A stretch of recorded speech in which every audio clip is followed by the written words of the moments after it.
Quem está feliz, diga glória a Deus. Glória a Deus. Quem veio adorar Jesus, diga aleluia. Aleluia. Como é bom estarmos na casa do Senhor nessa noite terrível, esse culto denominado culto da família. O Senhor nos reúne para louvor do seu bendito e santo nome. Quero aqui externar toda a minha gratidão, meu louvor a Deus, pelo privilégio, pela honra de estar com os queridos irmãos essa noite. Não estava na minha programação essa agenda, mas semana passada, ou retrasada, eu estive com o Eltinho da Viola. Ele estava em nossa igreja adorando a Jesus. E eu disse para ele que estaria aqui no sábado, ministrando em um congresso. E ele disse: você vai pregar na igreja de um amigo meu pastor. E ele animou tudo para nós estarmos aqui nessa noite. Pastor Marcos, a minha palavra é Marcos, né? É a palavra de gratidão a Deus por sua vida, pelo seu ministério, pela igreja a qual Deus lhe confiou. Que o Senhor Jesus continue te abençoando, te dando graça, saúde, em nome de Jesus, todos os obreiros que labutam, que servem, que ministram nessa obra, nesse altar. Que Deus em Cristo continue vos usando. O que eu sempre digo, e isto é conhecido de todos, que é a primeira impressão que fica, né? É a primeira impressão que eu tenho aqui desta igreja. É uma igreja hospitaleira. Desde quando eu cheguei ali, estacionei o meu carro, obreiros dedicados em servir, em auxiliar. Isto é o reino de Deus. Vocês fazem e fazem com excelência, sabendo que Deus é o recompensador, o galardoador das vossas vidas. Deus nos abençoe no nome de Jesus. Eu trago o abraço da mulher mais linda do universo, que é minha esposa, a todas as irmãs dessa casa. Sou casado há aproximadamente 15 anos. Dia 10 de dezembro faremos 15 anos de casados. E o fruto deste casamento veio a Isabela, que hoje tem 9 anos, é polaca, de olhos azuis, é linda. E a Helena nasceu dia 25 de dezembro. A Helena tem 4 meses, não é a Helena de Vitória, mas é a Helena de Jesus.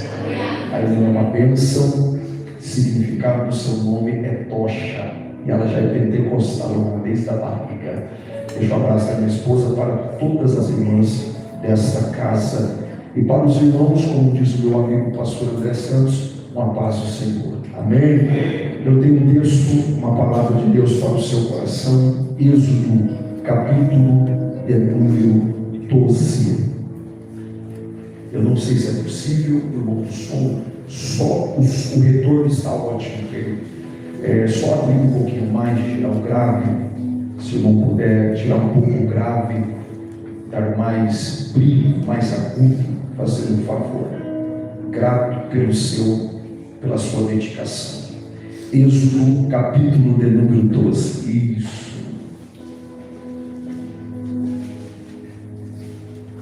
Se o pastor Marcos permitir, pastor, após o culto, eu tenho um material ali. Eu tenho uns alfajor de chocolate. São poucos, eu vendi quase todos ontem. É conhecido como alfajor argentino, né? Mas o Adonias vende o alfajor curitibano, que é melhor do que o argentino. Eu e minha esposa que fabricamos. Se você quiser sair desse culto mais doce do que você é, compre o alfajor. Crente não pode ser amargo, diga aí para ele: crente não pode ser amargo, crente tem que ser doce. Glória a Deus. Eu também tenho algumas bíblias ali, bíblias para mulheres, adolescentes, jovens. São aquelas bíblias para você anotar, escrever do lado a inspiração, a revelação que Deus está lhe dando na medida que você vai lendo a palavra do Senhor. Eu também tenho alguns sobretudos, irmãos. Eu tenho ajudado um casal na época da pandemia, duas empresas, 2 lojas, eles precisaram fechar, e hoje na casa deles eles têm mais do que 80 mil em roupas, mais do que 80 mil em roupas. E peguei alguns sobretudos para dar uma força para eles. Os sobretudos ali que eu vendo na loja, você vai pagar aí na faixa de 1.500. Eu estou vendendo por R$400 à vista. R$400. R$500 parcelado. Se você quiser abençoar este casal também, o meu ministério, faça isso no nome de Jesus. Êxodo, capítulo de número 12, nos diz assim a poderosa palavra do Senhor. E o Senhor falou a Moisés e Arão na terra do Egito, dizendo: este mês será para vós o primeiro dos meses do ano. Será o primeiro mês do ano para vós. Falai a toda a congregação de Israel, dizendo: no 10º dia desse mês, tomará cada homem para si um cordeiro, segundo a casa de seus pais, um cordeiro para cada família, um cordeiro para cada família. Amém? Tome seu assento por vontade. Queridos, tecladista, deixa Deus te usar. Nós estamos diante da poderosa palavra de Deus, mais especificamente no livro do Êxodo, capítulo de número 12. O livro do Êxodo é o segundo livro da Bíblia e também o segundo livro do conjunto da seleção a qual nós chamamos Pentateuco. Pentateuco, Torá, Lei de Deus ou a Lei de Moisés. O Pentateuco, ele é composto ou constituído por 5 livros, que segundo a tradição judaica, fora escrito por Moisés. Esses livros são o livro do Gênesis, o livro do Êxodo, Levítico, Números e Deuteronômio. Esses 5 livros são a regra de fé, moral e também civil para toda a nação de Israel. O livro do Êxodo, no hebraico, ele se chama Shemot, que significa nomes aqui que faz referência aos filhos de Jacó. No capítulo de número 1, nós vamos ver esta informação. O livro do Êxodo nós podemos dividi-lo em 4 partes. A primeira parte é o crescimento, o desenvolvimento, a multiplicação, a expansão dos filhos de Jacó que desceram para o Egito quando José, seu filho, era um governador. A Bíblia diz que desceram 70 almas. Dessas 70 almas houve um crescimento sobrenatural, extraordinário. Dessas 70 almas houve uma multiplicação, a ponto de a Bíblia dizer que toda a terra do Egito estava tomada pelos hebreus. A Bíblia diz que se levanta um faraó, a qual não conhecia José, o governador do Egito, seus feitos e também as suas obras. Este faraó, vendo a marcha de crescimento do povo hebreu, ele teme, ele tem medo, ele vai reunir os seus súditos para que esta marcha venha a ser neutralizada, paralisada.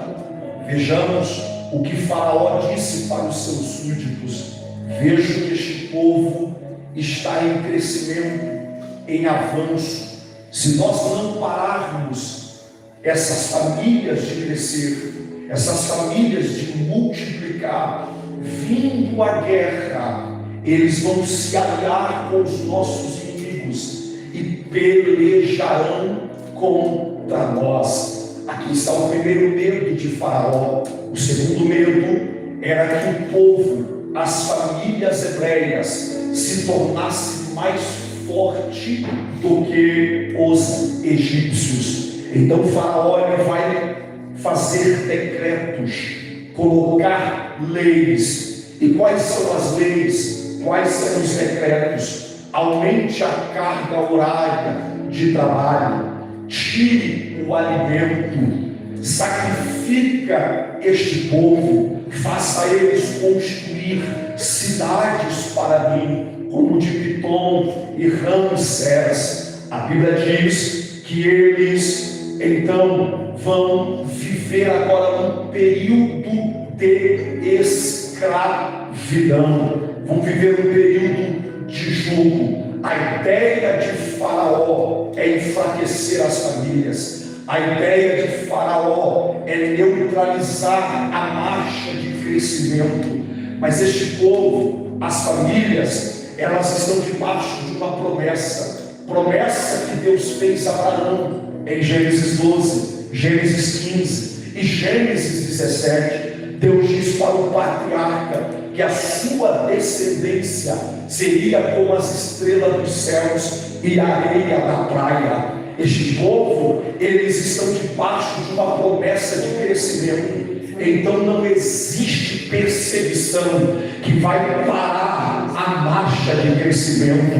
Não existe obstáculo, não existe barreira, não existe impossibilidade, não existe sistema faraônico que vai detê-los. A Bíblia vai nos dar a seguinte informação: que quanto mais Faraó os afligia, mais este povo crescia, mais este povo aumentava, mais este povo se multiplicava. O diabo pode bater com força, mas ele não vai conseguir parar a marcha da igreja, ele não vai conseguir segurar o avanço da igreja. Por que, evangelista Adonias? Porque nós estamos debaixo de uma promessa, e a promessa é de crescimento. Oh glória! O diabo pode até olhar e dizer: eu vou paralisar, eu vou deter, eu vou segurar, eu vou impedir, eu vou frustrar, eu vou quebrar, eu vou arrancar. Vai nada, diabo! Quanto mais tu bate, mais a igreja cresce. Quanto mais tu tenta atrapalhar, mais a igreja avança. Eu profetizo na crise de glória desta mensagem: o que Deus prometeu ao teu respeito, o que Deus prometeu para a tua família, para o teu ministério, para a tua casa, não tem demônio, não tem inferno, não tem governo que possa impedir de você viver as promessas de Deus. A segunda parte do livro do Êxodo é a escravidão. A terceira parte é a libertação. A quarta parte é a jornada pelo deserto. E a quinta parte deste livro é a aliança, a qual Deus faz com o seu povo. E também é onde Deus dá a planta, o projeto do tabernáculo, a casa, o ambiente onde Deus ia se manifestar para falar com Moisés e também com o povo. Êxodo capítulo de número 12, que eu escolhi por base esta noite para lhes ministrar algumas verdades, algumas lições deste capítulo. O capítulo de número 12 é o capítulo da transição das famílias hebreias.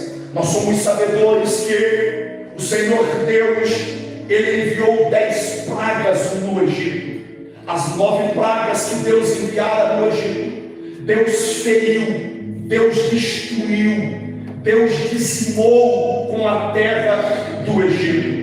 Não só com a terra do Egito, mas todo o panteão de deuses do Egito foram destronados por intermédio dessas pragas. Nós somos sabedores, principalmente aqueles que estudaram, que essas 9 pragas a qual Deus enviou sobre a terra do Egito eram fenômenos da natureza, eram sinais que já aconteciam, mas não dentro de uma escala elevada, grande, não.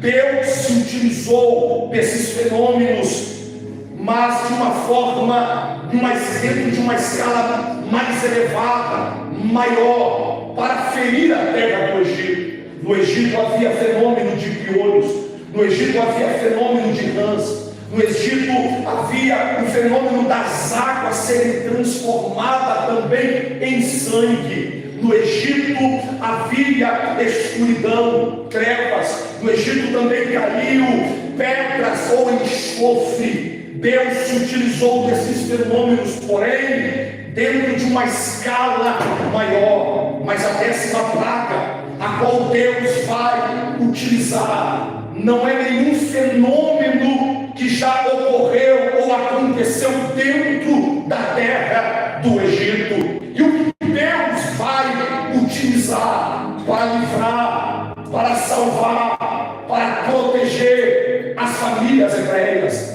Até porque Deus enviou 9 pragas e o coração de Faraó continua endurecido, resistente. Faraó continua oprimindo, não permitindo que as famílias saíssem da terra do Egito. Então Deus, no capítulo de número 12, Ele vai dar a chave da vitória, a chave da transição, a chave da proteção, a chave que vai conduzir as famílias hebreias a viver um tempo novo, a viver algo que elas nunca viveram. E que chave é esta? Que instrumento é este? Que ferramenta Deus vai dar para as famílias saírem ilesas da terra do Egito? Capítulo 12, a Bíblia diz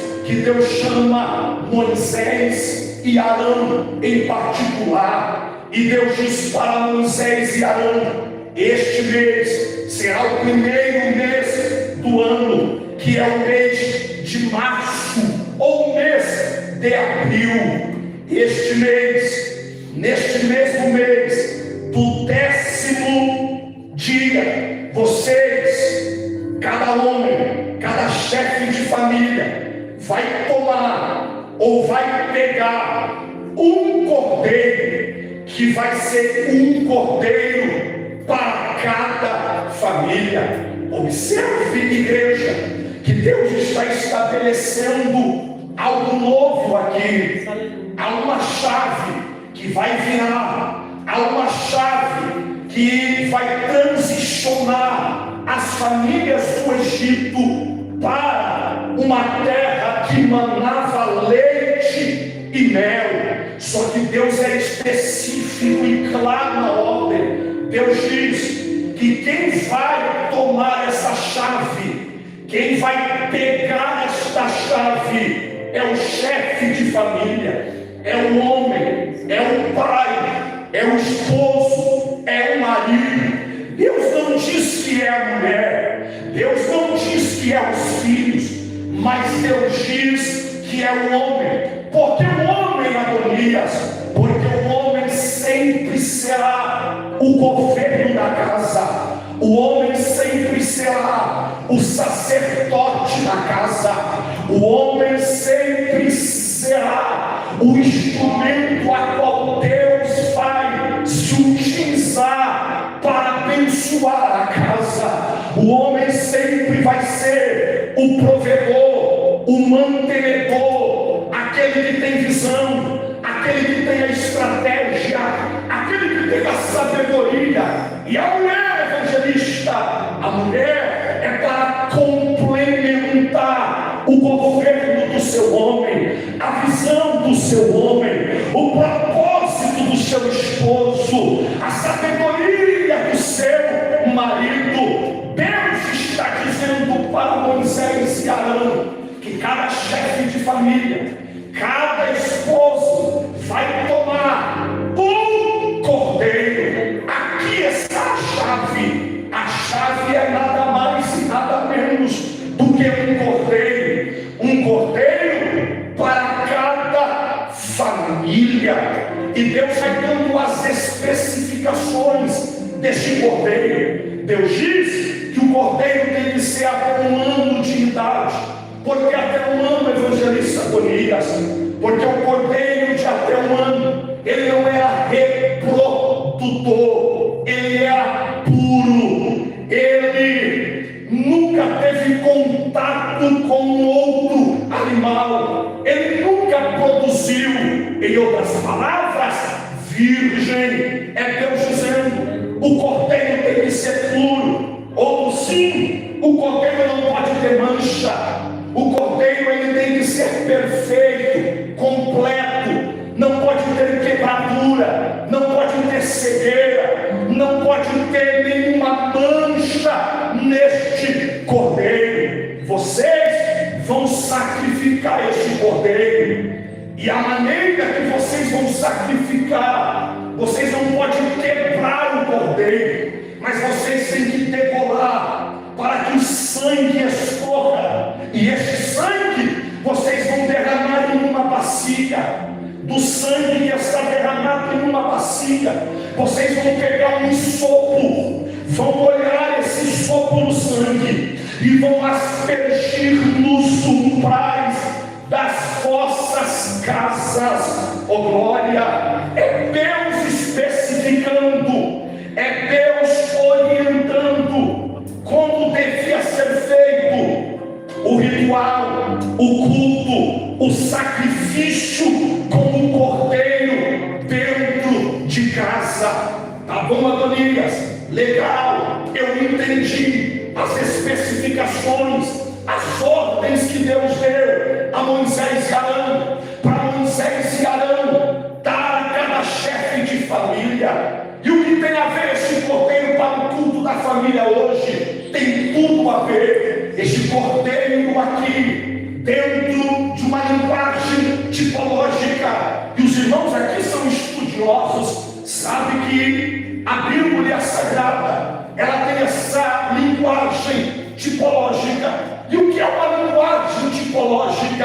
É o tipo, é que aponta, é que revela para algo superior, para algo maior, para algo melhor. Observe que Deus diz para Moisés e Arão, Deus da espécie do animal. E qual é a espécie do animal? Não é boi, não é pomba, não é pombo, não é bezerro. Deus diz: é cordeiro, é cordeiro. Este cordeiro de Êxodo 12 aqui, dentro de uma linguagem tipológica, ele aponta, ele revela a pessoa bendita de Jesus Cristo. Jesus Cristo é sim o cordeiro de Êxodo 12. Aí você deve perguntar: prove, e eu vou me provar. Deus da espécie, a espécie é cordeiro. O único homem na Bíblia que foi chamado de cordeiro de Deus foi Jesus. Estava João o Batista batizando no Jordão, batismo de arrependimento de pecados. Jesus vai ter com ele, não para se arrepender dos seus pecados, porque Jesus não tinha pecado. Jesus vai para cumprir toda a justiça de Deus. A Bíblia diz que quando Jesus está indo na direção de João, João tem que parar o batismo, porque quem está vindo diante dele ou na frente dele é mais poderoso do que ele, é maior do que ele. Aleluia! Parece que eu estou vendo aqueles que estavam sendo batizados perguntando para João: João, por que você parou o batismo? E quem é este que está vindo aí?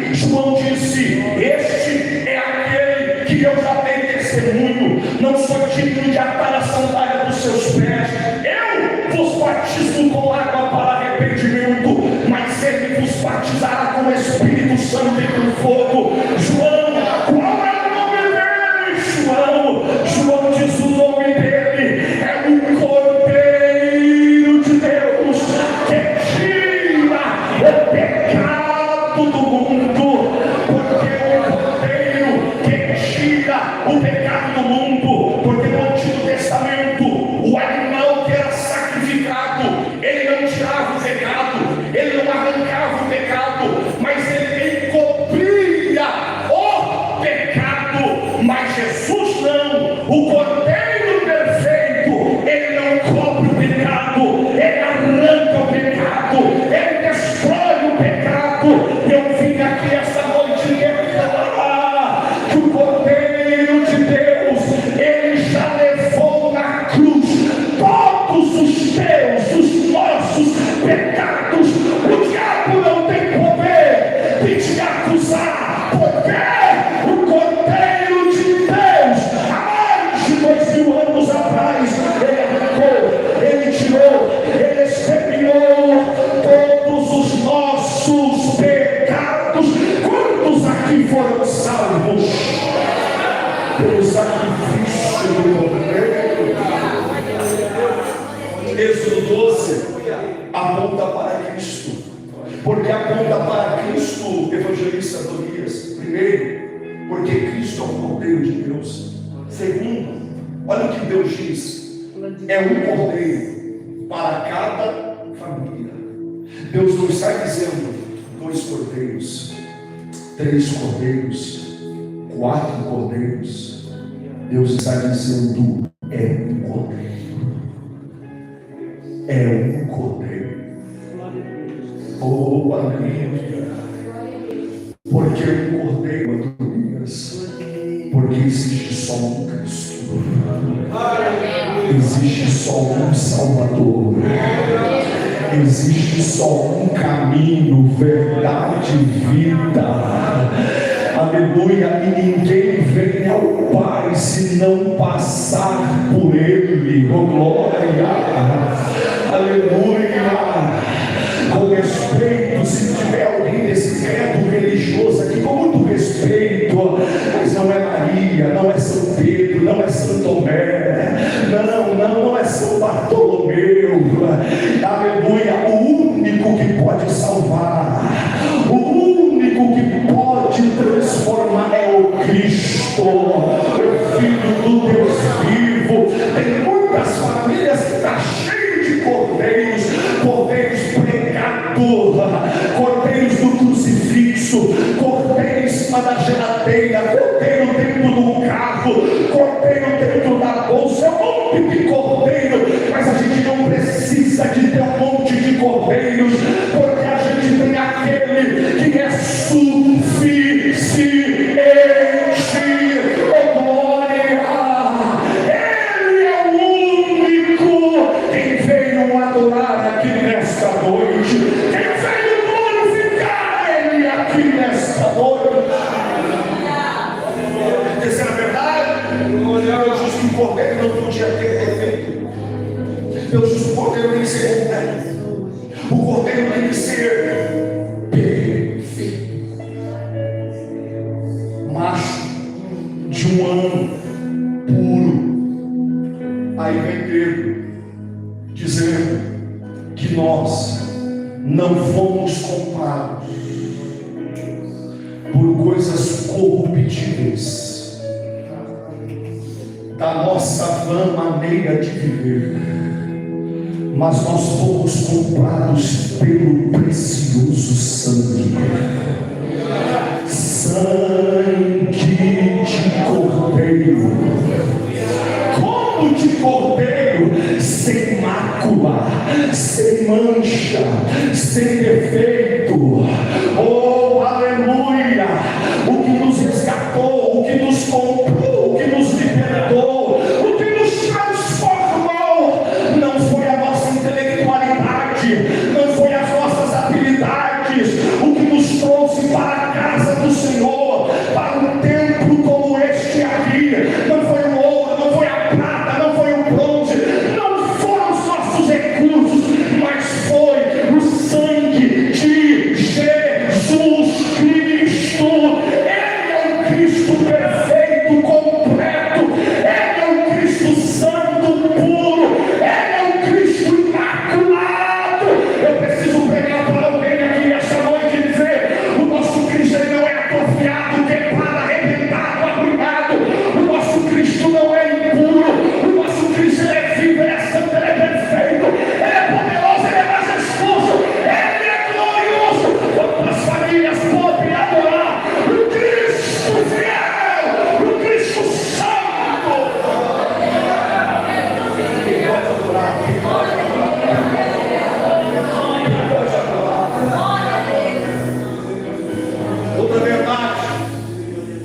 Eu já vou falar por que precisamos ter um cordeiro na família.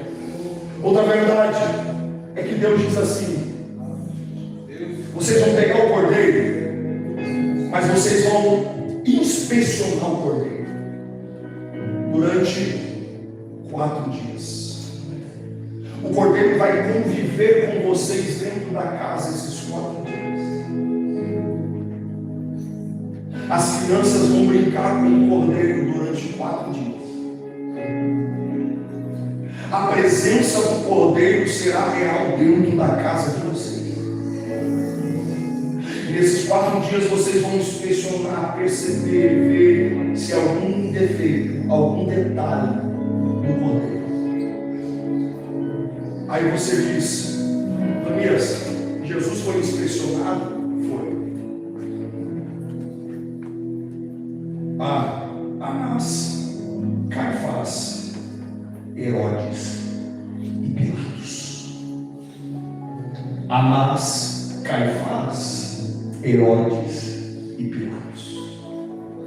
Diante dessas 4 autoridades, eles olhavam para Jesus e diziam: não tem defeito. Não vejo nenhum mal neste homem aqui. O sistema religioso diz que ele blasfema contra Deus. O sistema religioso diz que ele quer estar no lugar de César. Mas a gente não vê nada disso. O que a gente vê nele é verdade. Jesus também foi inspecionado. Para que ele foi inspecionado? Para ser sacrificado. Eu sinto a graça dele aqui nesta noite. O cordeiro de Êxodo 12, ele foi imolado, ele foi sacrificado, ele foi morto. Por que ele foi morto? Porque ele era completo. Assim como Jesus, depois de ser inspecionado por essas 4 autoridades, ele foi levado para o pretório, amarrado em uma viga, ele foi vilipendiado, ele foi maltratado, ele foi cuspido, ele foi escarnecido, ele foi traído, ele foi negado, feriram todo o seu corpo, deixaram mais do que 400 cortes em todo o seu corpo, a sua costela estava exposta, a sua carne estava dilacerada, os seus nervos estavam dilacerados. Jesus sentiu dores inimagináveis. Jesus, ele morreu, ele foi crucificado no alto daquele Gólgota. Agora, o que diferencia o cordeiro de Êxodo 12 para um cordeiro de Deus que tira o pecado do mundo é que o cordeiro de Êxodo 12 ele morreu e permanece morto até os dias de hoje, e não existe mais vestígios do seu corpo. E o cordeiro de Deus, ele morreu há mais de 2000 anos atrás, mas ao terceiro dia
graça de Deus aqui nessa noite. Eu vou dar 1 minuto para você adorar, porque está vendo uma liberação de Deus para famílias aqui. A presença do Cordeiro de Deus vai invadir, vai entrar na tua casa aqui agora, agora.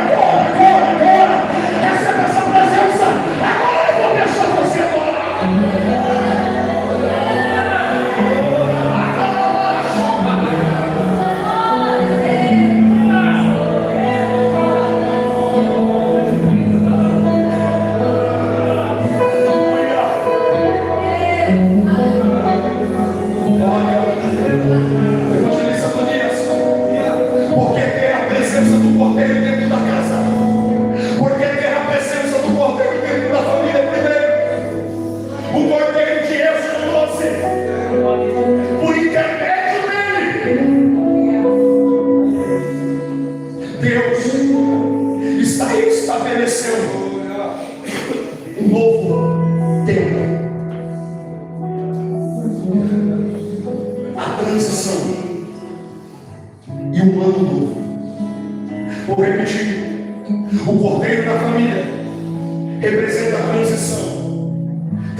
Ele te transicionou a viver uma nova vida.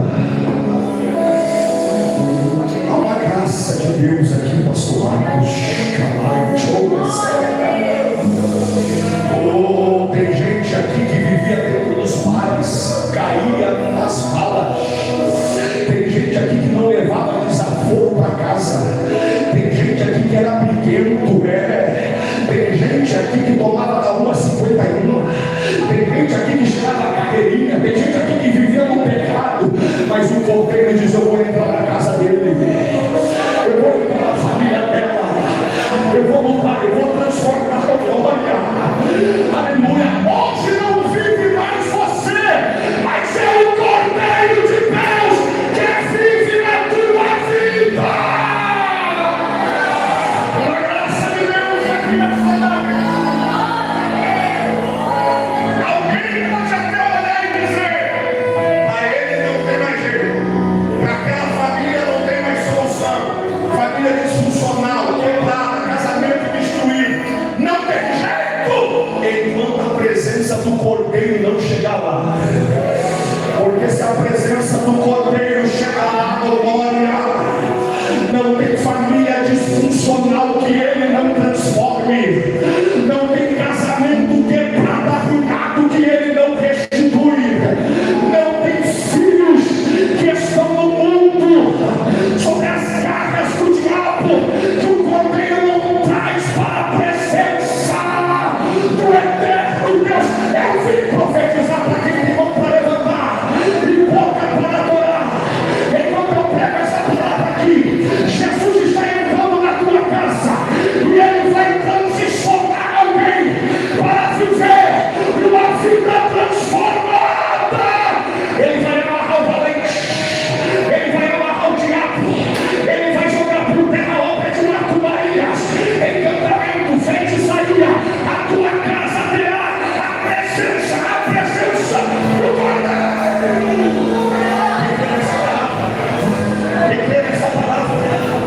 E crê nessa palavra, oh glória.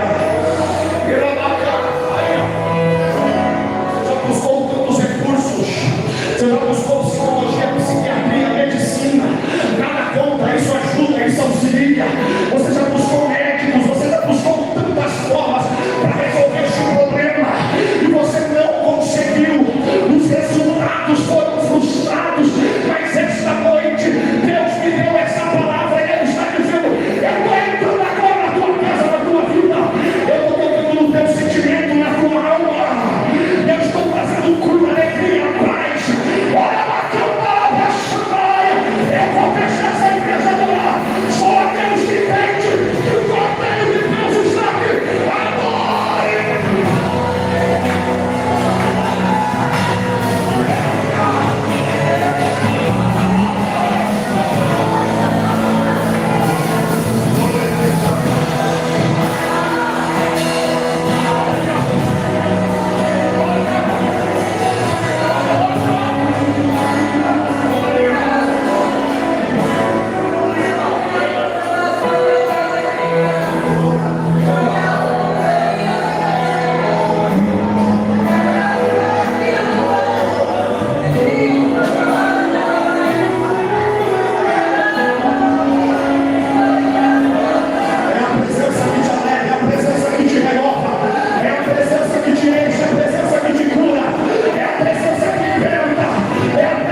Quando eu digo que a presença do Cordeiro traz unidade, harmonia, paz, eu não estou dizendo que a família não vai ter problemas, dificuldades, crises, lutas. Porque toda família tem, toda família passa, toda família enfrenta. Só que como o Cordeiro da família, o que prevalece não é a desarmonia, mas é a unidade. O que prevalece é o lar, não é que tem a presença de Cristo. Não é a contra. Quando Cristo está na casa, as coisas precisam ser resolvidas. Perdão precisa ser liberado. Abraços precisam ser dados. Olha o que Deus diz. Eu sinto aqui. Deus disse: se a família for pequena, unir-se-á com o seu vizinho. Porque o Cordeiro traz unidade. O Cordeiro não divide. O Cordeiro não separa. O Cordeiro não destrói. Mas o Cordeiro não. Quando se prioriza a presença do Cordeiro, o Cordeiro ensina a administrar. Ele dá a sabedoria, ele dá a estratégia. Quando o Cordeiro está presente, mas às vezes a gente acha que vai perder o equilíbrio. Mas às vezes as coisas fogem do nosso controle. Mas quando o Cordeiro está na casa, ele diz: os problemas não vai destruir. Os problemas não vão abandonar. Deus está dizendo para alguém aqui nessa noite: deixa a minha presença entrar na dentro. Eu vou trazer unidade, eu vou trazer perdão, eu vou trazer respeito. Aquilo que o diabo está destruindo, roubando, eu vou restituir. O diabo vem matar, vem roubar, vem destruir. O que o diabo quer, como eu preguei ontem à noite, colocar dentro de um quarto escuro, fechar a porta. O que o diabo quer é destruir o teu casamento, destruir os teus filhos. O diabo quer acabar com a nossa família. E ele se utiliza da mídia, internet, televisão, ai, tudo. A família é compartilhada dioturnamente por esse sistema maligno, diabólico. O diabo e a mídia tentam fazer a gente engolir essas ideologias. Mas nós não vamos aceitar, porque a nossa casa, a nossa família é blindada pelo sangue do Cordeiro. Eu prego isso meus 14 anos, Pai. Viajei e viajo para muitos lugares. E o que eu tenho visto? Famílias que o diabo tem destruído, lares que o diabo tem arruinado. E essa noite, não era para mim estar aqui, na minha agenda não, mas na agenda de Deus sim. Porque Deus hoje ele vai jogar por terra todo espírito contrário de Deus na tua casa. Eu não vim ser teólogo aqui hoje não, pastor Marcos, mas eu vim ser profeta de Deus.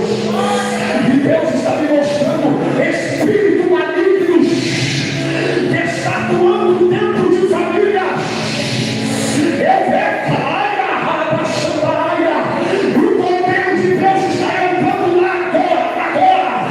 espírito de divisão, de separação, de traição, de mentira.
noite eu vou descer. Mas onde estiver a marca do cordeiro, que é a marca do sangue, o anjo destruidor não vai entrar. Este que vos fala, desde quando eu nasci, na rua de casa, tinha uma maconheira. Odiava os meus pais. Quando os meus pais foram morar naquela rua, ela disse: aqui eles não moram porque são crentes. Quem manda nessa rua sou eu. Fez macumba, não deu certo. Meus pais moram lá há mais de 35 anos. Com 13 anos de idade, Jesus me encheu do Espírito Santo. Eu fui batizado. Voltei para casa, era meia-noite, cheio de Deus. O presbítero Geraldo me levou dentro do carro dele. Quando ele chegou em casa, ele estava cozinhando do carro. Meu pai saiu, meu pai já estava dormindo. Levantou assustado, disse: o que está acontecendo? Ele disse que o filho está aí, dentro do carro, falando de línguas estranhas. Não queria ir embora da igreja. Meu pai me pegou no colo, me levou para dentro de casa, eu e ele. Nós dois falando de línguas estranhas, até 6, 7 horas da manhã. A partir daquele dia, o cordeiro entrou na minha vida. Eu nasci na igreja, cresci na igreja, nunca me desviei. Mas o cordeiro, eu precisava ter um encontro com ele. Com 14 anos eu comecei a ministrar na igreja do meu pai, uma igreja pequena de madeira. Essa macumbeira, cotão de abaco. E ela, quando me via na rua, andando de terno e gravata e com Bíblia, ela dizia: eu vou ter que parar esse mundo. Eu vou ter que destruir, eu vou ter que matar. Eu vou resumir porque eu quero orar. Certo dia eu tive um sonho. E quando eu acordei, pastor Marcos, depois daquele sonho, a borda da coberta estava solta e presa no meu pescoço. Eu fui até amanhã e mostrei a marca e ela disse: a borda se soltou, coberta velha. Porque minha mãe sempre foi uma mulher de oração. E naquele dia ela tinha uma campanha na casa de uma irmã, na igreja que meu pai pastoreava. Chegou o momento delas orarem e a irmã começou a chorar. E a irmã disse para minha mãe: irmã Isabel, Deus acabou de me mostrar que hoje pela manhã, enquanto seu filho estava dormindo, o diabo foi para matar ele inúmeras vezes. Para tu saber que é Deus que está falando contigo, quando ele acordou, ele disse que a borda da coberta estava presa no pescoço dele. Irmão, isso aqui é revelação. Isso aqui é revelação. Isso eu creio. E ele contou um sonho. E minha mãe começou a chorar. Nós tínhamos uma cachorra. Essa cachorra não entrava dentro de casa, não entrava. Podia colocar ração, mas ela não entrava. Só que naquela manhã, ela entrava e ia até a porta do meu quarto, ela chamando. E minha mãe dizia: vai para fora, que não é teu lugar. Ela entrava e ficava na porta do quarto. E Deus disse: até a cachorra que vocês têm entrava dentro de casa para chorar, porque era para você abrir a porta do quarto e ver a guerra que teu filho estava passando lá. Aleluia.